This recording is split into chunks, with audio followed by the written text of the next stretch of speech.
Jolo, ang sarili kong anak, ay walang patumanggang itinapon ang aking regalo sa basurahan. Sa gitna ng handaan, sa harap ng lahat, ipinahiya niya ako. Ang aking ipinundar na Ray Logistics, ang bawat sentimo ng aking pinaghirapan, akala niya ay hawak na niya ng buo. Ngunit ang perang iyon, na akala niya ampersand apos, like kanyang ginagasta, ay hindi naman talaga sa kanya. Hindi niya alam na ang matandang ito ay may nakatabong alas. Ang tunay na laro ay ngayon palang magsisimula.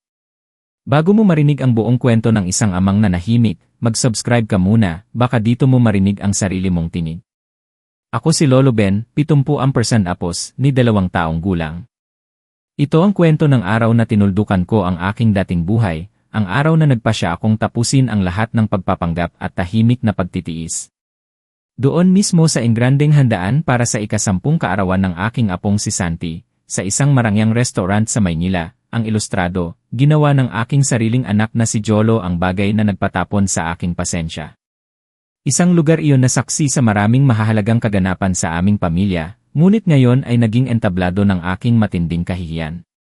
Pinagmasdan ko ang paligid, ang mga ilaw na kumikinang, ang mga mukha ng aming mga kamag-anak at kaibigan na abalang nagkukwentuhan, hindi alintana ang bagyong namumuo sa loob ko. Pumunta ako kay Santi, bitbit ang aking simpleng regalo, isang tradisyonal na bono na nagkakahalaga ng 2,000 ampersand apos, 500 piso. Matagal ko nang pinag-ipunan yon, simbolo ng aking pagmamahal at pag-asang makatulong sa kinabukasan ng aking apo.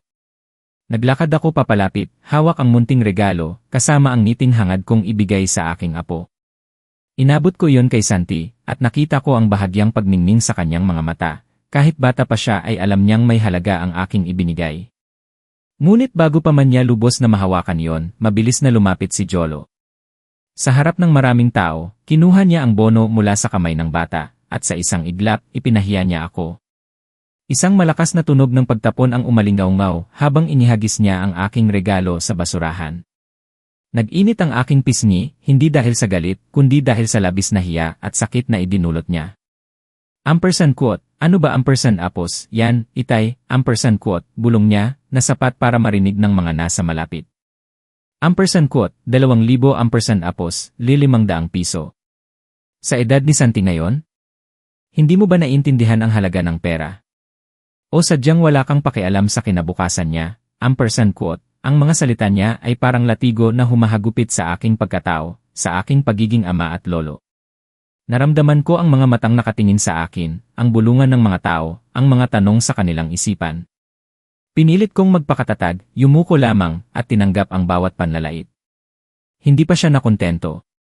Sa harap ng lahat, ipinagpatuloy niya ang kanyang pagpapahiya.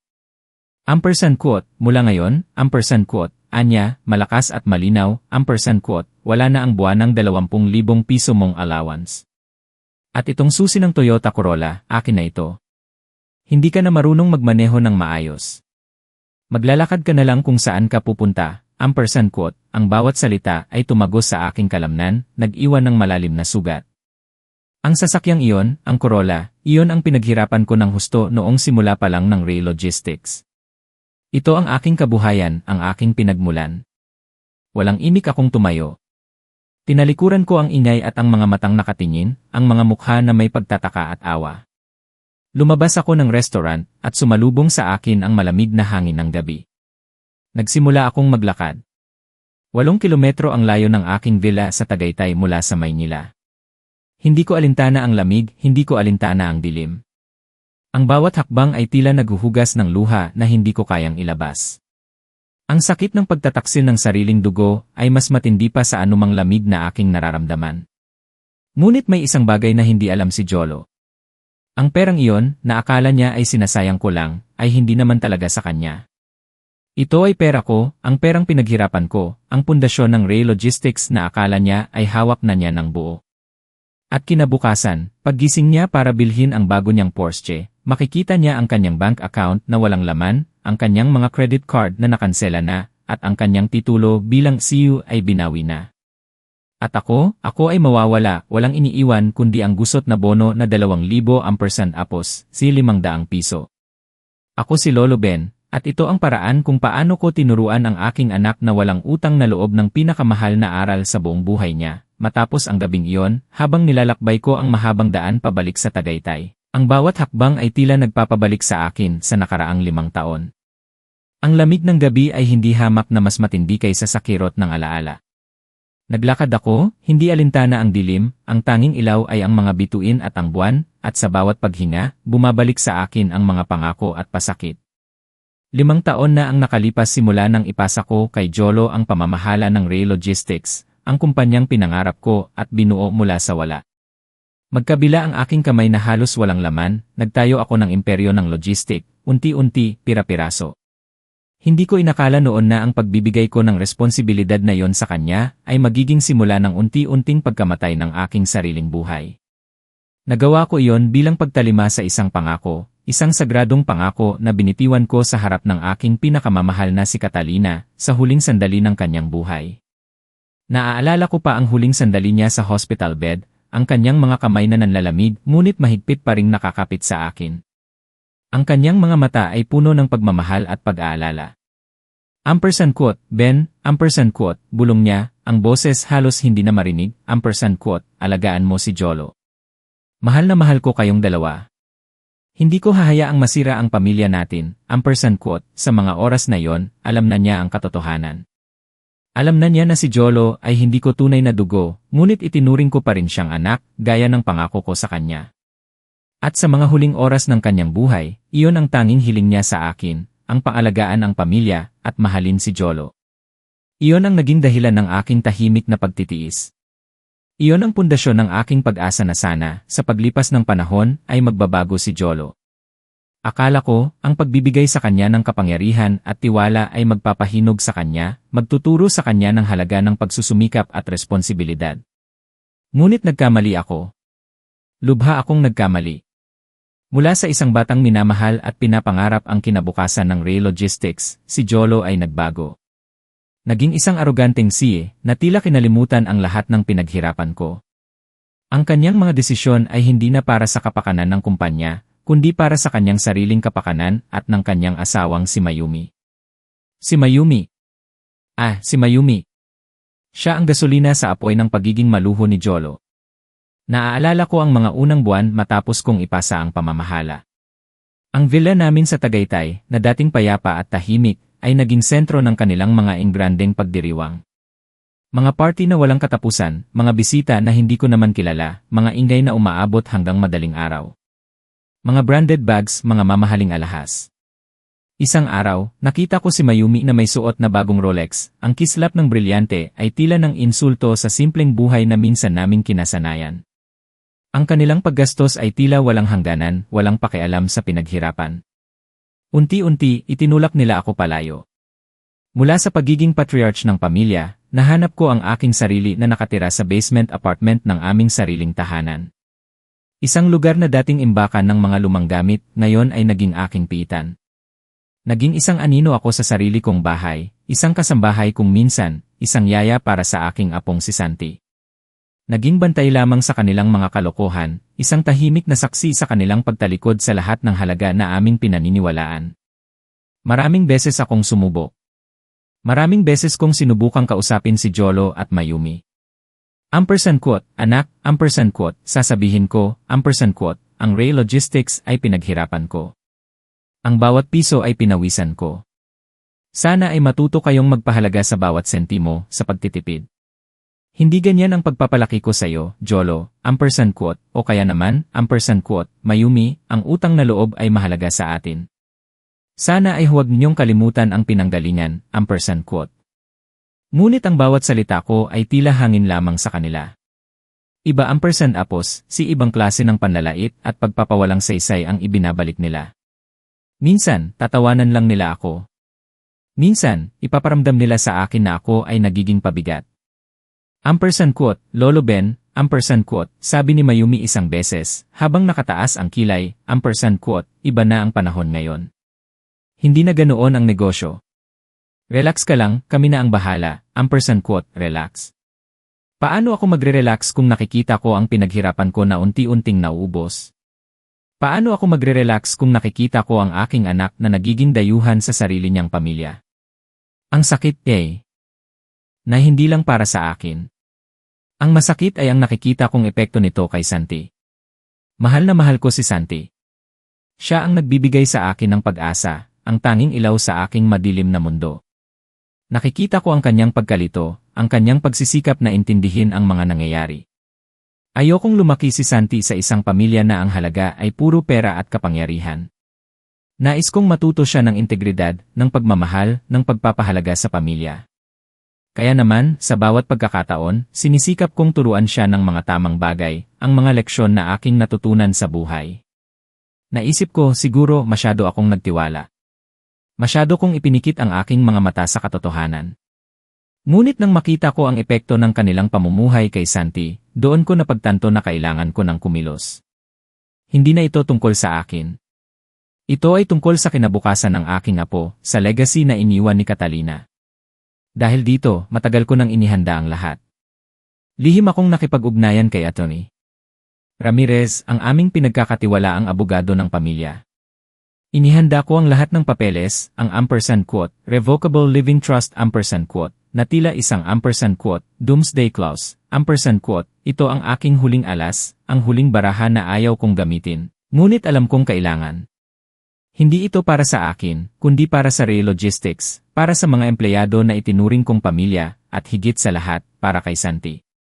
Ito ang aking huling pagtatangka na protektahan ang lahat ng mahalaga sa akin, ang lahat ng pinagsumikapan ko. Ang lahat ng ito ay pinag-isipan ko ng malalim habang patuloy akong naglalakad sa dilim. Ang gabi ay naging saksi sa aking mga alaala, sa aking mga pagsisisi, at sa aking matinding determinasyon.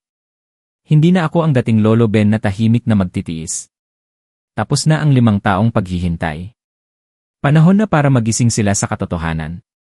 Pagkatapos ng mahabang lakaran, sa wakas ay nakarating ako sa aking villa sa Tagaytay. Ang simoy ng hangin sa kabundukan ay mas malamig kaysa sa Maynila, ngunit ang lamig na iyon ay hindi man lang umabot sa init ng aking determinasyon.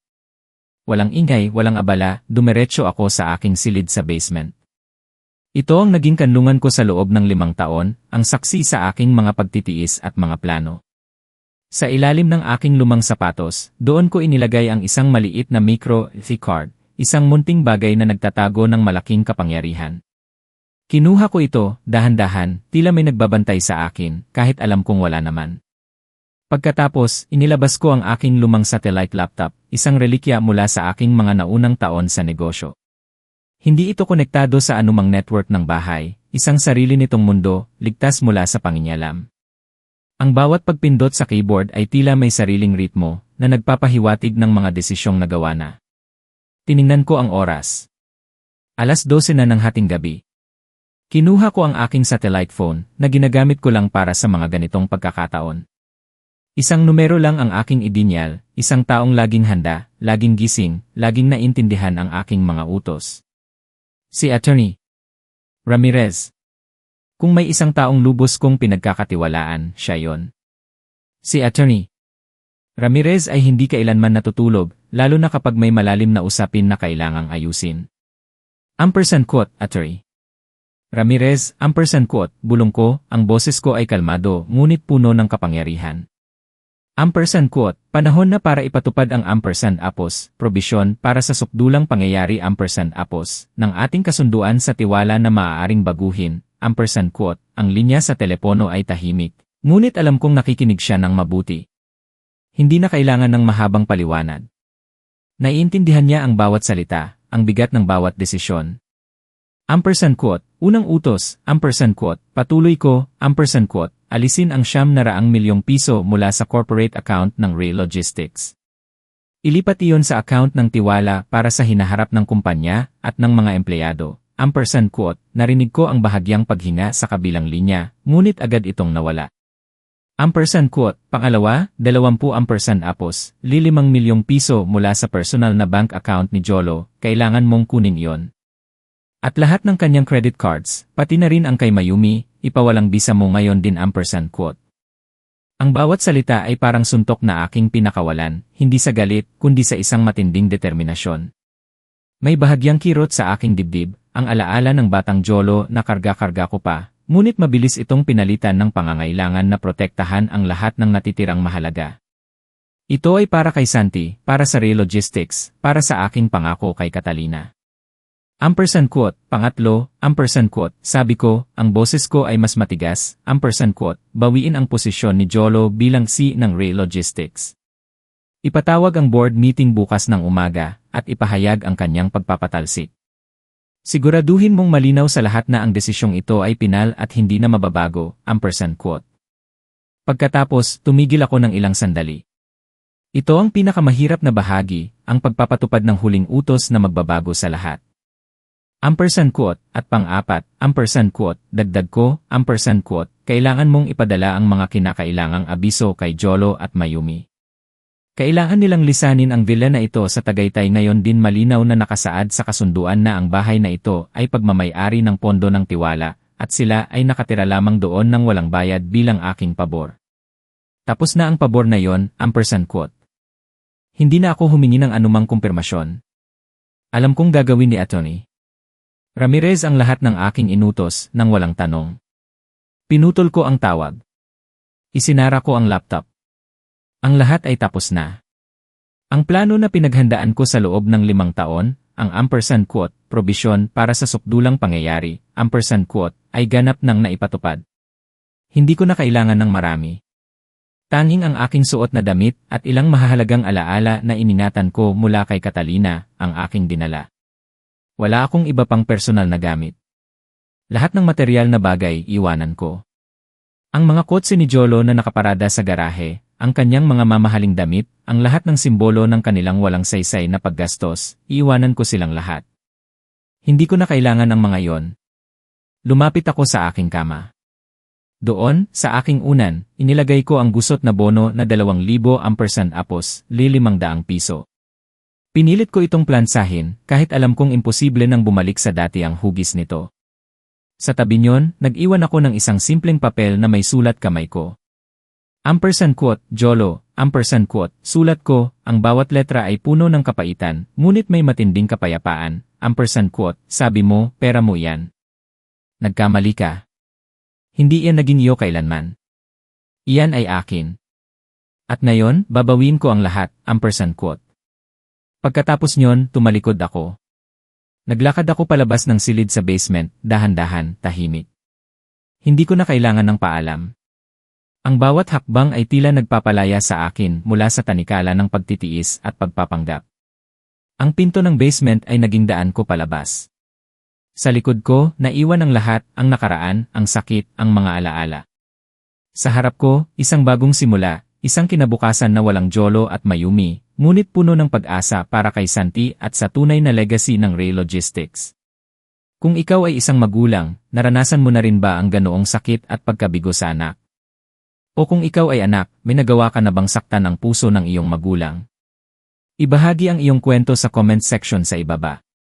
Ang inyong karanasan ay mahalaga sa amin. Kinabukasan, habang sumisikat ang araw, narito ako sa isang simpleng kainan sa Makati, malayo sa karangyaan ng Tagaytay. Isang baso ng kape ang nasa aking harapan, maitim, walang asukal, gaya ng gusto ko. Ang bawat paghigop ay tila nagbibigay ng kakaibang kapayapaan sa aking kalooban. Ang simoy ng hangin sa umaga ay sariwa, hindi katulad ng bigat ng nakaraang gabi. Ito ang simula ng aking kalayaan, isang kapayapaang matagal ko nang hinahangad. Habang nakatingin ako sa labas, sa mga taong abalang nagmamadali sa kanilang mga pupuntahan, naglakbay ang aking isip pabalik sa Tagaytay. Malamang ay nagising na si Jolo sa kanyang silid, umaasa sa kanyang kape na laging handa, sa kanyang almusal na laging nakahanda. Ngunit ngayon walang maghahanda para sa kanya.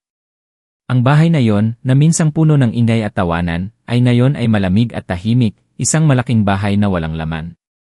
Sa aking tablet, na nakatago sa aking simpleng bag, dahan-dahan kong binuksan ang koneksyon sa aming mga security camera sa villa. Nakita ko ang kanilang paggising, ang pagkalito sa kanilang mga mukha. Si Jolo, nagmamadali sa kusina, naghahanap ng kape. Si Mayumi, marahil ay nasa banyo, naghahanda para sa isa na namang araw ng paggastos. Nakita ko ang pagkabigla sa mukha ni Jolo nang makita niyang walang laman ang kanyang bank account. Ang 700 milyong piso ng kumpanya, na akala niya ay hawak na niya ng buo, ay nawala. Ang 20% apos, 5 milyong piso sa kanyang personal na account, wala na rin. Ang kanyang mga credit card, ang simbolo ng kanyang kapangyarihan at ang kanyang paghinga ay bumilis, ang kanyang mga mata ay nanlaki, at unti-unti, ang kanyang mukha ay napuno ng galit at pagkabigla. Kasabay niyon, narinig ko ang sigaw ni Mayumi mula sa banyo. Malamang ay nawalan sila ng tubig at kuryente. Ang kanilang mundo, na pinamamahalaan ng pera at karangyaan, ay unti-unting gumuguho. Ang kanilang pagdepende sa aking yaman ay naging kanilang pinakamalaking kahinaan. Nakita ko silang nagmamadali pababa sa basement, ang dating aking silid, ang aking kanlungan. Ang kanilang mga mukha ay puno ng pagtataka at paghahanap. Ngunit ang nakita nila ay walang laman na silid, maliban sa isang bagay, ang gusot na bono na 2,000 ampersand apos, ₱500 at ang aking sulat. Nakita ko ang pagbabasa ni Jolo sa aking mensahe, ang pagbabago sa kanyang mukha, mula sa pagkabigla patungo sa matinding galit at pagtataka. Ang kanyang mga kamao ay nakakuyom, ang kanyang panga ay nagtatalim. Alam kong naiintindihan na niya ngayon ang lahat. Galit na tinawagan ni Jolo si Atty. Ramirez. Sa aking tablet, nakita ko ang pagtawag niya, ang kanyang tinig na halos sumabog sa galit. Ngunit si Atty. Ramirez, gaya ng inaasahan ko, ay kalmado at propesyonal.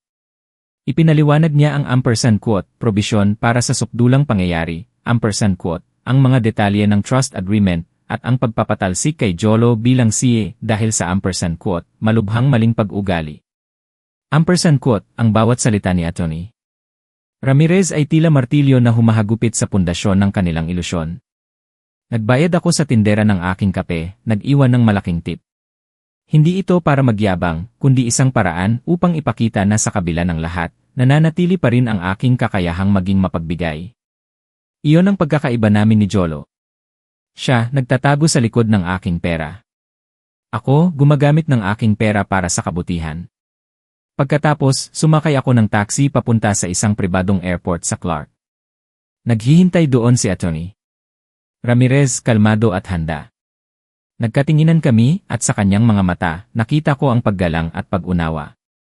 Ampersand quote, lahat ay naipatupad, Lolo Ben, ampersand quote, sabi niya. Tumango lamang ako. Walang kailangan pang sabihin. Umakyat ako sa aking pribadong eroplano, isang Gulfstream Y-650. Ito ang aking personal na escape, ang aking simbolo ng kalayaan. Mula sa bintana, nakita ko ang bumabangon na syudad. Isang bagong araw, isang bagong simula. Bagaman mayroong bahagyang pag-aalala para kay Santi, alam kong kailangan niyang maranasan ito. Kailangan niyang makita ang katotohanan upang matuto siya ng halaga ng pagsusumikap, ng integridad, ng tunay na pagmamahal. Ito ang kanyang aral, ang aral na hindi na kayang ituro ni Jolo at Mayumi. Sa aking tablet, pinagmasdan ko pa rin sina Jolo at Mayumi. Ang kanilang mukha ay puno ng galit at pagkabigla, ang kanilang mundo ay gumuho. Ang kanilang pagmamayari, ang kanilang kapangyarihan, ang lahat ay nawala. Ito ang kanilang pagbagsak, ang kanilang paggising sa katotohanan. Ngunit para sa akin, ito ay simula ng aking bagong buhay, isang buhay na puno ng kalayaan, isang buhay na malaya mula sa pagtitiis at pagpapanggap.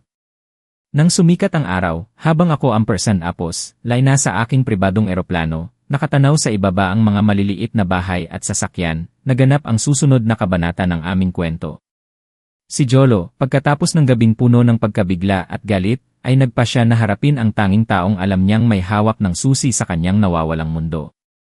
Naglakad siya ng 8 kilometro, mula sa Tagaytay patungo sa Makati, ang kanyang mga damit ay gusot, ang kanyang sapatos ay punit, ang kanyang mukha ay puno ng pagod at galit. Sa aking tablet, nakita ko ang kanyang pagdating sa gusali ng opisina ni Atty. Ramirez sa Bonifacio Global City. Ang dating arogante at mayabang na si Jolo ay ngayon ay mukhang basag, isang anino ng kanyang dating sarili. Pumasok siya sa lobby, at ang kanyang mga mata ay naghanap agad kay Ate Sofia, ang receptionist na dati ampersand apos, ilang beses na niyang hinamak at kinutya. Ampersand quote, nasaan si Atty. Ramirez, ampersand quote, sigaw niya, ang kanyang boses ay garalgal at puno ng pagkabigo. Nagulat si Ate Sofia, na sanay sa kanyang dating kayabangan. Matagal na niyang pinigilan ang kanyang sarili na bumanat kay Jolo, ngunit ngayon, mukhang nakakita na siya ng pagkakataon. Ampersand quote, Sir Jolo, ampersand quote, sagot ni Ate Sofia, kalmado ngunit may bahid ng pagtatagumpay, ampersand quote, may appointment po ba kayo, ampersand quote. Hindi na siya nag-abalang sumagot. Dumiretso siya sa opisina ni Atty. Ramirez at sa isang malakas na sipa, binuksan niya ang pinto. Ampersand quote, ano itong ginagawa mo, Ramirez? Ampersand quote, sigaw niya, ang kanyang mga mata ay nanlilisik. Ampersand quote, ibabalik mo ang pera ko. At ang matanda, ipapadala mo sa mental hospital. Nababaliw na yon, ampersand quote. Nandoon si Atty. Ramirez, kalmado, nakaupo sa kanyang desk. Ang kanyang mukha ay walang emosyon, ang kanyang mga mata ay matalim, tila handa sa anumang atake. Hindi siya natinag sa pagsalakay ni Jolo. Ampersand quote, Ginoong Jolo, ampersand quote, sagot ni Atty. Ramirez, ang kanyang boses ay malinaw at matatag, ampersand quote, mula alas 8:01 ng umaga, hindi na kayo ang C ng Ray Logistics, ampersand quote. Ang mga salitang iyon ay tila kidlat na tumama kay Jolo. Nagulat siya at sandaling nawala ng boses. Ampersand quote, anong pinagsasabi mo? Ampersand quote, bulong niya, ang kanyang mukha ay namutla. Ampersand quote, hayaan mong ipaliwanag ko, ampersand quote, sabi ni Atty. Ramirez habang iniaabot ang isang serye ng mga dokumento. Ampersand quote, mayroon tayong ebidensya ng inyong maling paggamit ng pondo ng kumpanya. Ang pagbili ng Ferrari bilang ampersand apos, office equipment ampersand apos. Ang paggamit ng private jet para sa inyong personal na bakasyon, na tinawag ninyong ampersand apos, site inspection ampersand apos.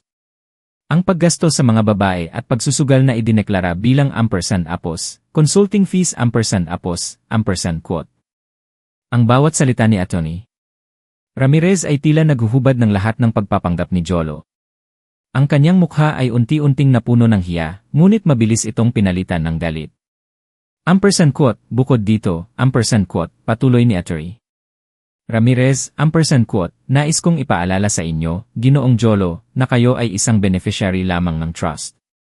Ang lahat ng ari-arian, kasama ang Ray Logistics at ang villa sa Tagaytay, ay pagmamay-ari ng trust. Ang inyong paninirahan sa villa ay isang pribilehyo lamang, at hindi isang karapatan. Sa ngayon, kayo ay technically ay isang ampersand apos, trespasser ampersand apos, na sa sarili ninyong akala na ari-arian. At narito ang formal na abiso. Mayroon kayong 20 ampersand apos, 4 na oras upang lisanin ang Tagaytay Villa, ampersand quote. Ang mga salitang iyon ay parang bomba na sumabog sa harap ni Jolo. Ang lahat ng kanyang pagkabigo, galit, at kahihiyan ay umapaw. Sa isang iglap, sumugod siya kay Atty. Ramirez, ang kanyang kamao ay handang lumipad. Ngunit bago pa man niya ito magawa, biglang bumukas ang pinto sa likod ng opisina. Dalawang malaking lalaki ang pumasok, sina Kuya Migs at Kuya Dave, ang dating security guards ng Ray Logistics na ngayon ay nagtatrabaho na para sa akin. Walang pag-aalinlangan, agad nilang hinawakan si Jolo, hinila siya palayo kay Atty. Ramirez. Ampersand quote, bitawan niyo ako, ampersand quote, sigaw ni Jolo, lumalaban ng buong lakas. Ngunit walang silbi ang kanyang pagpupumiglas. Si Kuya Migs at Kuya Dave ay mas malakas at masanay sa mga ganitong sitwasyon. Iginapos nila si Jolo at kinalagkad siya palabas ng opisina. Sa aking tablet, nakita ko ang eksena. Ang mga empleyado sa opisina ay lumabas, nagtataka, at ang ilan ay may bahagyang ngiti sa kanilang mga mukha. Ang dating kinatatakutan at kinasusuklaman na si Jolo ay ngayon ay kinaladkad palabas, isang kahihiyan sa harap ng lahat. Ibinagsak nila si Jolo sa labas ng gusali, sa malamig na semento. Ang kanyang mukha ay puro pasa, ang kanyang mga damit ay lalong nagusot. Nakita ko ang kanyang pagbagsak, ang kanyang pagkabigla. Ito ang simula ng kanyang tunay na pagsubok. Sa isang tap sa aking tablet, binigyan ko ng utos na burahin ang lahat ng data sa telepono ni Jolo. Hindi ko na kailangan ang anumang koneksyon sa kanya. Ang tulay ay sinira ko na. Tiningnan ko si Jolo na nakahandusay sa kalsada, isang kaawa-awang tanawin. Isang lalaki na nakahandusay sa imbornal. Isang nakakaawang tanawin. Ito ang simula ng tunay na pagsubok. Tignan natin kung mananatili ang kanyang asawa kapag gumuho ang kanyang kastilyo. Habang ako'y nakatanaw sa malawak na asul na karagatan, nasa isang simpleng bahay pahingahan sa Batangas, ang aking ampersand quote, command center, ampersand quote, pinagmamasdan ko ang susunod na yugto ng pagbagsak ni Jolo at Mayumi. Sa tulong ng aking mga pinagkakatiwalaang tauhan, madali kong natukoy ang kanilang kinaroroonan sa pamamagitan ng mga electronic footprints. Ang kanilang dating buhay na puno ng karangyaan ay naglaho na, at ngayon ay narito sila, sa isang motel sa labas. Si Mayumi, na dating tila anghel sa harap ni Jolo, ay ngayon ay naglabas ng kanyang tunay na kulay. Quote, wala kang silbi, Jolo, quote, sigaw niya, ang kanyang tinig ay puno ng pagkamuhi. Quote, isang basura. Pinakasalan ko ang isang hari, hindi isang pulubi, quote. Narinig ko ang kanyang mga salita na tila kutsilyo na tumatarak sa puso ni Jolo. Nakita ko ang kanyang mukha na namutla, ang kanyang mga mata ay puno ng pakiusap. Quote, Mayumi, pakiusap, maging pasensyosa ka. Aayusin ko ito. Ibabalik ko ang lahat, quote, bulong niya, ang kanyang boses ay halos hindi marinig. Ngunit si Mayumi ay hindi nakinig. Quote, ayusin mo. Paano? Wala ka ng pera. Wala ka ng kapangyarihan, quote, ang kanyang mga salita ay mas matindi pa sa suntok na natanggap ni Jolo mula kay Kuya Migs. Doon, ibinunyag ni Mayumi ang kanyang sekreto. Quote, sa loob ng 5 taon, nagtago ako ng pera, Jolo. 20% apos, 5 milyong piso. Akala ko ay mayroon akong exit strategy, isang paraan para makatakas sa iyo at sa matanda mong ama. Mayroon akong Marco, ang aking personal trainer, at aalis na kami papuntang Zurich. Ngayon na sana ang aking paglipad, quote. Ang mga salitang iyon ay parang lason na kumalat sa katawan ni Jolo. Ang pagtataksil ng kanyang asawa, na akala niya ay nagmamahal sa kanya, ay mas masakit pa sa pagkawala ng kanyang yaman. Nakita ko ang kanyang mukha na nagbago mula sa pagkabigla patungo sa matinding galit. Ngunit hindi pa doon natatapos ang lahat. Habang pinagmamasdan ko siya, nakita kong pilit niyang inililipat ang pera sa kanyang offshore account. Ngunit huli na ang lahat. Sa isang senyas ko, kinilos na ni Atty. Ramirez ang lahat. Biglang nanlaki ang mga mata ni Mayumi. Ang kanyang cellphone, na hawak niya, ay tila nagliyab sa kanyang mga kamay. Quote, hindi. Hindi ito totoo, quote, sigaw niya. Quote, naka-freeze ang account. Kinumpiska ang pera ng Ray Family Trust, quote. Sa mga sandaling iyon, ang katawan ni Jolo ay tila nanghina. Ngunit pagkatapos, isang mapait na tawa ang lumabas mula sa kanyang lalamunan. Isang tawa na puno ng sakit ng pagkabigla ng katotohanan. Quote, hahaha. Mayumi, akala mo ba matatakasan mo ang matandang iyon? Ang perang iyon, na akala mo ay ninakaw mo, ay galing din sa kanya. Sa Ray Logistics. Wala ka ring silbi, quote. Galit na ibinato ni Mayumi ang kanyang telepono. Quote, aalis ako rito. Kahit maglakad ako o ibenta ko ang sarili ko, aalis ako sa impyernong ito, quote, ang kanyang mga salita ay puno ng pagkasuklam. Quote, sige, subukan mo, quote, hamon ni Jolo, ang kanyang boses ay malamig at puno ng pagkabigo. Nakita ko silang nagtatalo, ang kanilang relasyon ay ganap ng gumuho. Ang pagmamahal, na akala nila ay batay sa pera, ay naglaho na kasabay ng kanilang kayamanan. Ito ang kanilang pagbagsak, ang kanilang paggising sa katotohanan na ang tunay na pagmamahal ay hindi nabibili ng pera. Ngunit alam kong hindi pa ito ang katapusan. Kilala ko si Jolo. Hindi siya madaling sumuko. At alam kong mayroon pa siyang isang kahinaan, isang punto na akala niya ay kanyang alas, si Santi. Agad kong kinuha ang aking satellite phone. Tinawagan ko ang pinuno ng pribadong security team sa boarding school ni Santi. Quote, palakasin ang seguridad ni Santi, quote, utos ko. Quote, hindi ko hahayaang may mangyaring masama sa aking apo. Siya ang aking pag-asa, at protektado siya, quote. Alam kong susubukan ni Jolo na gamitin si Santi laban sa akin. Ngunit handa ako. Ang bawat galaw niya ay aking naunahan. Ang bawat plano niya ay aking naiplano na. Ang laban ay hindi pa tapos, ngunit ngayon, ako ang may hawak ng alas. Ang sikat ng araw ay hindi na kasing liwanag ng pag-asa.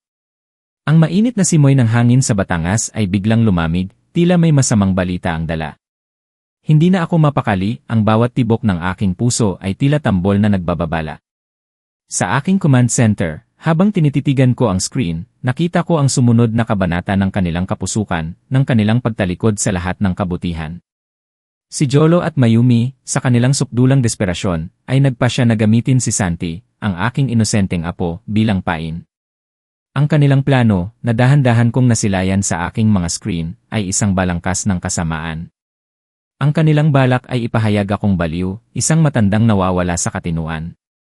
Pagkatapos, ako ay dadalhin nila kay Air Santos, isang doktor na ang reputasyon ay kasing itim ng kanyang budhi, isang taong handang magpalsipika ng anumang diagnosis para sa tamang halaga. Sa pamamagitan niya, pipilitin nila akong pumirma ng power of attorney, isang dokumentong magbibigay sa kanila ng buong kontrol sa lahat ng aking ari-arian, sa Ray Logistics, at sa lahat ng pinaghirapan ko. Ito ang kanilang huling alas, ang kanilang huling pagtatangka na agawin ang lahat ng nananatili sa akin. Narinig ko ang boses ni Jolo sa kabilang linya, ang kanyang tinig ay puno ng pagmamadali at pagkasuklam. Tinawagan niya si Mang Cardo, isang dating pribadong investigador na sinibak mula sa serbisyo ng pulisya dahil sa kanyang mga kaduda-dudang gawain.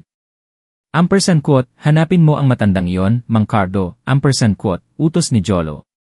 Quote, kailangan kong mahanap siya bago pa man siya gumawa ng mas malaking gulo, quote, ang mga salita niya ay tila sumpa, at bawat isa ay tumatagos sa aking kalamnan.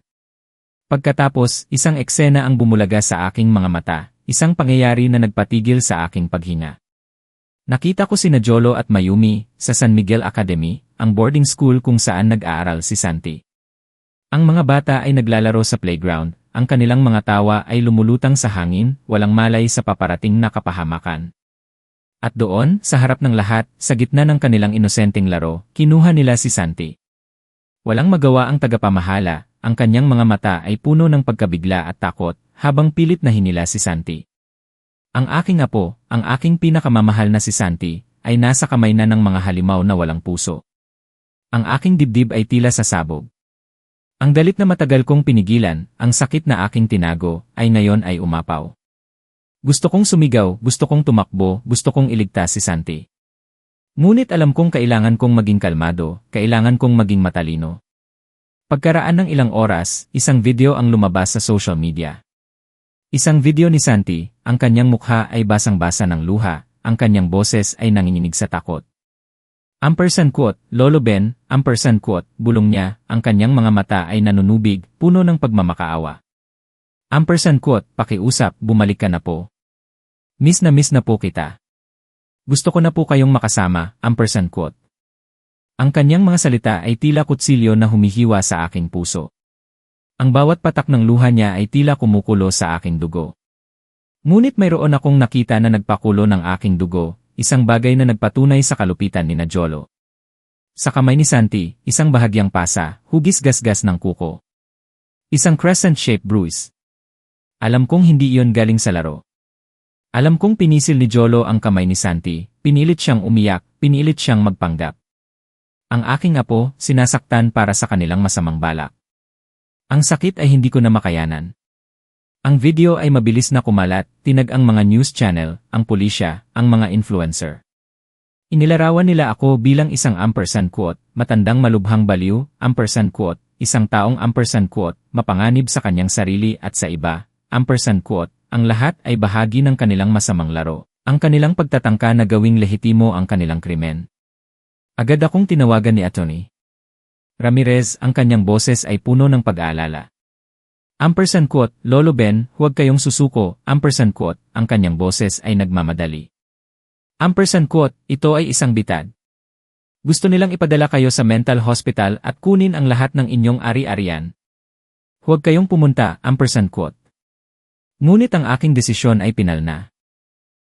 Quote, alam ko, Atty.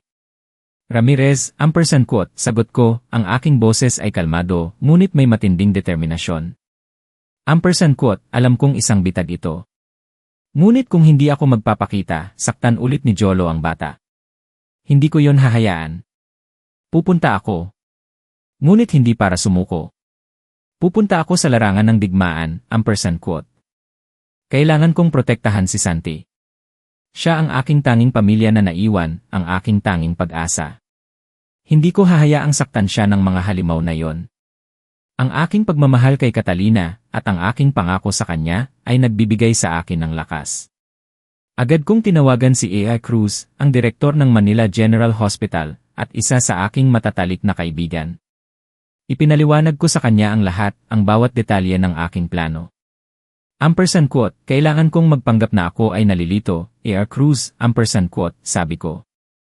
Ampersand quote, kailangan kong magpakita na kung kayo ay nakikinig pa rin hanggang dito, tulungan niyo po ako sa pag-comment ng number 1 sa ibaba, para malaman kong mayroon pa rin kasama ako sa paglalakbay na ito. Ang inyong presensya ay ang pinakamalaking inspirasyon para maikwento ko ang huling bahagi, para masaksihan ang karapat-dapat na pagtatapos ni Jolo at Mayumi, at mas mahalaga, para makita si Santi na matagpuan ang kapayapaan at kaligayahan. Maraming salamat po. Hindi na ang pag-aalala ang bumabalot sa akin, kundi ang isang matinding determinasyon. Ang laro ay nasa huling yugto na. Ang lahat ng pagpaplano, ang bawat galaw, ay humantong sa sandaling ito. Narito ako, sa Manila General Hospital, sa isa sa mga marangyang penthouse suite, hindi bilang isang matandang nalilito, kundi bilang ang Rey na dating kinikilala. Inilabas ko mula sa aking itinatagong kabinet ang isang Savile Row suite, isang mamahaling kasuotan na matagal nang hindi ko naisuot. Ito ang aking armor, ang simbolo ng aking pagbabalik. Isinuot ko iyon ng dahan-dahan, ang bawat galaw ay puno ng pag-asa. Pagkatapos, isinuot ko ang aking Rolex, ang relo na matagal kong tinago. Tumingin ako sa salamin. Ang nakita ko ay hindi isang matandang mahina, kundi isang Rey na puno ng kapangyarihan, isang hari na handang ipaglaban ang kanyang kaharian. Hindi nagtagal, tumunog ang aking telepono. Si Attorney Ramirez. Ampersand quote, Lolo Ben, ampersand quote, sabi niya, ang kanyang boses ay kalmado, ngunit may bahid ng pagtatabumpay. Ampersand quote, nakuha na ni Mang Cardo ang impormasyon. Patungo na sina Jolo, Mayumi, at Iya Santos sa ospital. Sumakay sila ng isang lumang taxi. Mukhang desperado na, ampersand quote. Tumango lamang ako. Alam kong ang aking pain ay gumana. Alam kong nahuli na sila sa aking bitad. Kasamang dumating si Atty. Ramirez. Nagkita kami ni AC Cruz, ang direktor ng ospital, isang matalikong kaibigan na lubos kong pinagkakatiwalaan. Ampersand quote, lahat ay nakahanda, Ben, ampersand quote, sabi ni Air Cruz, ang kanyang mukha ay puno ng pag-aalala para sa akin. Ampersand quote, ang security ay nakadeploy na.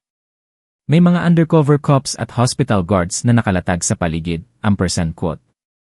Ampersand quote, salamat, Air Cruz, ampersand quote, sabot ko. Ampersand quote, hindi ko ito makakaya kung wala ka, ampersand quote. Hindi nagtagal, isang lumang taxi ang dumating sa entrance ng ospital. Bumaba mula rito sina Jolo, Mayumi, at si Santi. Si Jolo, ang kanyang dating kasuotan ay gusot, ang kanyang mukha ay puno ng galit at pagkabigla, tila isang baliw. Si Mayumi, ang kanyang mukha ay maputla, ang kanyang dating karangyaan ay nawala na, isang anino ng kanyang dating sarili. Si Santi, mahigpit na nakakapit sa kanyang laruang kotse, ang kanyang mga mata ay puno ng takot. Ang kanyang inosenteng mukha ay hindi karapat-dapat makita ang ganitong eksena. Nagmadali si Jolo sa front desk, ang kanyang boses ay nagmamadali at puno ng galit. Ampersand quote, nasaan ang matanda? Ampersand quote, sigaw niya. Ampersand quote, nasaan si Benito Reyes? Kailangan kong makita siya, ampersand quote. Ang staff sa front desk na sinanay na ni Air Cruz ay kalmado. Ampersand quote, Ginoo, ampersand quote, sagot ng isang nurse, ampersand quote, si Air Reyes ay nasa East Wing Solarium. Medyo agitated siya, ampersand quote, agad na tumakbo si Jolo patungo sa solarium, kasama si Mayumi at Iya Santos. Pumasok sila sa malaking silid, na puno ng halaman at sikat ng araw. Naglakad sila patungo sa gitna, naghahanap ng isang matandang nalilito. At doon, mula sa likod ng isang malaking halaman, lumabas ako. Hindi ako nakasuot ng luma at gusot na damit. Nakasuot ako ng aking Savile Row suit, ang aking Rolex ay kumikinang sa aking pulso. Ang aking mga mata ay matalim, puno ng kapangyarihan at determinasyon. Hindi ako isang matandang baliw. Ako si Rey, ang hari na bumalik. Nanlaki ang mga mata ni Jolo. Ang kanyang mukha ay namutla, ang kanyang panga ay bumagsak. Ang pagkabigla ay nabasa sa kanyang mukha. Hindi niya inaasahan ang nakita niya. Ang kanyang plano ay gumuho, ampersand quote, Lolo Ben, ampersand quote, bulong niya, ang kanyang boses ay nanginginig. Hindi ako sumagot. Tinitigan ko lamang siya, ang aking mga mata ay puno ng pagkabigo at galit. Nagulat si Jolo. Nag-iwas siya ng tingin, at sa isang senyas, ibinigay niya ang utos kay Iya Santos. Alam kong gusto niyang lapitan ako ni Ea Santos at turukan ng pampakalma. Ngunit bago pa man makakilos si Ea Santos, nagsalita ako. Quote, Ea Santos, quote, sabi ko, ang aking boses ay malinaw at matatag. Quote, hindi ka isang doktor. Ikaw ay isang berdugo. Isang berdugo na handang sirain ang buhay ng isang tao para sa pera, quote. Nanlaki ang mga mata ni Ea Santos. Ang kanyang mukha ay namutla, at ang kanyang mga kamay ay nanginginig. Binalingan ko si Jolo, ang aking mga mata ay puno ng apoy. Quote, paano mo nalaman? Quote, tanong ni Jolo, ang kanyang boses ay puno ng takot at pagkabigla. Quote, dahil alam ko ang lahat, quote, sagot ko, ang aking tinig ay puno ng otoridad. Quote, alam ko ang tungkol sa mga credit card, ang mga offshore accounts, ang iyong plano na gamitin si Ea Santos para ipahamak ako. At alam ko na pinisil mo ang kamay ng aking apo para pilitin siyang umiyak at gumawa ng peking video. Hindi ako bulag, Jolo. Hindi ako bingi. At higit sa lahat, hindi ako baliw, quote, ang mga salitang iyon ay tumagos sa kalamnan ni Jolo. Ang kanyang mukha ay nagdilim, ang kanyang mga mata ay puno ng puot at galit. Quote, gawin mo, quote, sigaw niya, ang kanyang boses ay halos sumabog. Quote, Ea Santos. Gawin mo na. Ngayon na, quote, ang tensyon sa solarium ay tila isang sumasabog na bomba, handa nang bumulwak anumang oras. Si Ea Santos, sa utos ni Jolo, ay sumugod pasulong, ang hiringgilya ay nakataas, ang kanyang mga mata ay puno ng kabaliwan. Ngunit hindi ako ang kanyang target. Ang kanyang target ay ang lalaking nakaupo sa wheelchair, nakabalakayo bilang isang pasyente, ang kanyang mukha ay tila nalilito, ngunit ang kanyang mga mata ay matalim. Sa isang iglap, inilunsad ni Ea Santos ang kanyang pag-atake, itinurok ang hiringgilya sa braso ng quote, pasyente, quote, ngunit bago pa man niya lubos na magawa ang kanyang masamang balak, mabilis na kumilos ang pulis. Ang quote, pasyente quote, ay hindi isang mahinang matanda, kundi isang sanay na undercover police officer.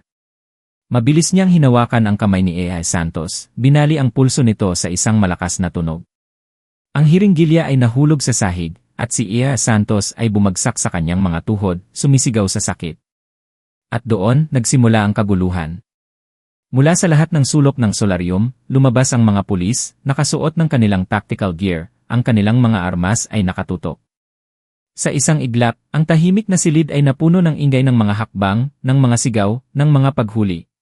Quote, Jolo Ray, Mayumi Ray, Ea Santos, arestado kayo dahil sa kidnapping, conspiracy to defraud, at child abuse. Quote, sigaw ng pinuno ng pulisya. Nakita ko sina Jolo at Mayumi. Ang kanilang mga mukha ay puno ng pagkabigla at galit. Quote, hindi. Hindi ito totoo, quote, sigaw ni Mayumi, ang kanyang boses ay garalgal. Quote, ako ang ina. May karapatan ako, quote, may karapatan kayong manahimik, quote, sagot ng pulis, habang kinakalagkad siya, mabilis na lumapit si Atty. Ramirez kay Santi, binuhat ang bata, at dinala ito sa isang sulok, malayo sa kaguluhan. Pinrotektahan niya si Santi mula sa malagim na eksena, ang kanyang mga mata ay puno ng pag-aalala. Si Jolo ay lumalaban, ang kanyang mukha ay puno ng pagtanggi. Quote, ako si Jolo Ray. Gusto ko lang tulungan ang aking ama, quote, sigaw niya, ang kanyang mga mata ay puno ng kabaliwan, ngunit hindi siya pinansin ng mga pulis. Ang lahat ay nakaplano na. Ang lahat ay nasa ayos na. At doon, mula sa gilid ng opisina, lumabas ako. Hindi na ako nakatago. Nakasuot ako ng aking Savile Row suit, ang aking Rolex ay kumikinang, ang aking mga mata ay puno ng kapangyarihan. Lumapit ako kay Jolo, ang bawat hakbang ay puno ng bigat. Quote, Papa quote, bulong ni Jolo, ang kanyang mukha ay puno ng takot at pagkabigla. Quote, ikaw ang nagtrap sa akin, quote, tumigil ako sa kanyang harapan. Tinitigan ko siya, ang aking mga mata ay puno ng sakit at pagkabigo. Quote, hindi kita entrap, Jolo, quote, sagot ko, ang aking boses ay malamig at malinaw. Quote, binigyan kita ng pagpipilian. Pinili mong pumunta rito. Pinili mong dalhin ang isang berdugo upang patahimikin ang sarili mong ama. Pinili mong saktan ang sarili mong anak para sa pera. Ang lahat ng ito ay iyong mga pinili, Jolo. Hindi ako ang gumawa ng iyong mga desisyon, ampersand quote. At doon, pinindot ko ang isang buton sa aking bulsa. Isang recording ang umalinggaw sa buong solarium, namatay ang anak ko noong araw na naisip niyang mas mababa ang halaga ng buhay ko kaysa sa kanyang bank account. Namatay siya nang ipahiya niya ako sa harap ng lahat. Namatay siya nang sinaktan niya si Santi. Isa ka lang dayuhan na may utang sa akin ng ₱900,000, ampersand quote. Ang mga salitang iyon ay tila kutsilyo na tumatarak sa puso ni Jolo. Ang kanyang pagpupumiglas ay humina. Ang kanyang mukha ay puno ng pagkabigla at sakit. Kinaladkad ng mga pulis sina Jolo at Mayumi palabas ng solarium, ang kanilang mga sigaw ay umalingaw sa buong ospital. Ang kanilang pagbagsak ay kumpleto na. Lumapit ako kay Santi, binuhat siya, at niyakap ng mahigpit. Ampersand quote, ayos ka lang, apo, ampersand quote, bulong ko. Ampersand quote, ligtas ka na. Hindi na sila makakasakit sa'yo, ampersand quote, ang kanyang maliit na katawan ay nanginginig, ngunit sa aking yakap, naramdaman ko ang kanyang pagpapatahimik. Ang laban ay tapos na. Ang hustisya ay naisakatuparan na. Ang kaharian ni Jolo ay gumuho na. At ako, ang reyna minsan ay tahimik na nagtitiis, ay ngayon ay bumalik, kasama ang aking apong si Santi, handang simulan ang isang bagong buhay, isang buhay na puno ng tunay na pagmamahal at pagpapahalaga. Ang paglilitis. Ang huling yugto ng pagbagsak. Matapos ang lahat ng kaguluhan sa ospital, si Jolo ay nakalaya sa piyansa. Si Mayumi, sa kanyang desperasyon, ay isinangla ang kanyang Mercedes, ang isa sa mga simbolo ng kanilang kayabangan, para lamang mailabas si Jolo. Ngunit kahit pa man sila ampersand apos, lay nakalaya, hindi pa rin sila sumuko. Ang kanilang puso ay puno pa rin ng galit at paghihiganti. Nagpasya silang sampahan ako ng kaso. Ako raw ay baliw, isang matandang nawawala sa katinuan, at ako raw ay gumagawa ng ampersand quote, pang-aabuso sa ekonomiya, ampersand quote, ang katapusan ng aming kwento ay magaganap sa korte, sa harap ng batas. Sa family court, sa harap ni Judge Reyes, umupo sina Jolo at Mayumi. Ang kanilang mga mukha ay balakayo ng pagiging biktima, ang kanilang mga mata ay puno ng pagmamakaawa, pilit na humihingi ng awa. Si Attorney Mendoza, ang kanilang abogado, ay matatas na nagsalita, pilit na ipinipinta ako bilang isang matandang nawawala sa katinuan, isang taong dapat alisin sa pamamahala ng kanyang yaman. Pinilit niyang kumbinsihin si Judge Reyes na ako ay mapanganib, hindi lamang sa aking sarili, kundi pati na rin sa logistics. Ngunit ang lahat ng kanilang pagpapanggap ay naglaho nang tumayo si Atty. Ramirez. Ang aming pinagkakatiwalaang abogado, kalmado at matatag, ay naglahad ng mga ebidensya na hindi nila matatakasan.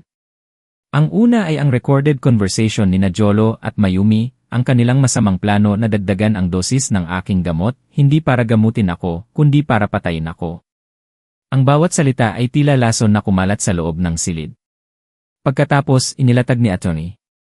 Ramirez ang mga financial records. Ang bawat detalye ng kanilang pangungurakot. Ang pagbili ng Ferrari na idineklara bilang ampersand quote, office equipment, ampersand quote, ang paggamit ng private jet para sa kanilang personal na bakasyon, na tinawag nilang ampersand quote, site inspection, ampersand quote. Ang milyon-milyong pisong ginastos para sa mga babae at pagsusugal, na idineklara bilang ampersand quote, consulting fees, ampersand quote. Ang bawat piraso ng ebidensya ay tila isang suntok na tumatama sa mukha ni Jolo at Mayumi. Si Judge Reyes, isang matandang hukom na nakakita na ng maraming kaso, ay nabigla. Ang kanyang mukha ay puno ng pagkadismaya. Hindi niya inakala na ang isang anak ay kayang gawin ang ganito sa sarili niyang ama. Ngunit ang pinakamabigat na ebidensya ay hindi pa nalalabas. Tumayo ako, dahan-dahan, ang aking Savile Row suit ay tila nagbibigay sa akin ng lakas. Inilabas ko ang isang selyadong sobre, ang laman nito ay isang dokumento na matagal nang itinago. Ampersand quote, mayroon akong huling ebidensya, kamahalan, ampersand quote, sabi ko, ang aking boses ay malinaw at matatag. Ampersand quote, isang DNA test report, 40 taon na ang nakalipas, ampersand quote. Ibinigay ko kay Atty. Ramirez ang sobre. Binuksan niya ito at inihandog kay Judge Reyes. Binasa ni Judge Reyes ang nilalaman ng dokumento. At doon, ang katotohanan ay lumabas. Ang DNA test report ay nagpatunay na si Jolo ay hindi ko tunay na dugo. Hindi ko siya biological na anak. Sa mga sandaling iyon, ang mundo ni Jolo ay gumuho. Ang kanyang mukha ay namutla, ang kanyang mga mata ay nanlaki, ang kanyang panga ay bumagsak. Ampersand quote, hindi ako anak niya, ampersand quote, sigaw niya, ang kanyang boses ay puno ng pagkabigla at pagtatanggi. Ampersand quote, ayon sa trust agreement, ampersand quote, sabi ni Atty. Ramirez, ampersand quote, si Ginoong Jolo ay walang karapatan bilang beneficiary, dahil hindi siya tunay na anak ni Ginoong Ray, ampersand quote, ang lahat ay tapos na. Ang lahat ng kanyang pagpapanggap, ang lahat ng kanyang kasinungalingan, ay nabunyag na, ngunit si Mayumi, sa kanyang desperasyon, ay nagtangka pa ring iligtas ang kanyang sarili. Ampersand quote, kamahalan, ampersand quote, sigaw niya, ang kanyang boses ay puno ng pakiusap, ampersand quote, ako po ay biktima lamang. Isang mabuting ina. Maaari akong magbigay ng impormasyon tungkol kay Jolo, basta po huwag niyo lang akong ikulong, ampersand quote. Ang kanyang mga salita ay tila lason sa hangin. Ang kanyang pagtataksil ay walang hangganan, ngunit may inihanda rin ako para kay Mayumi.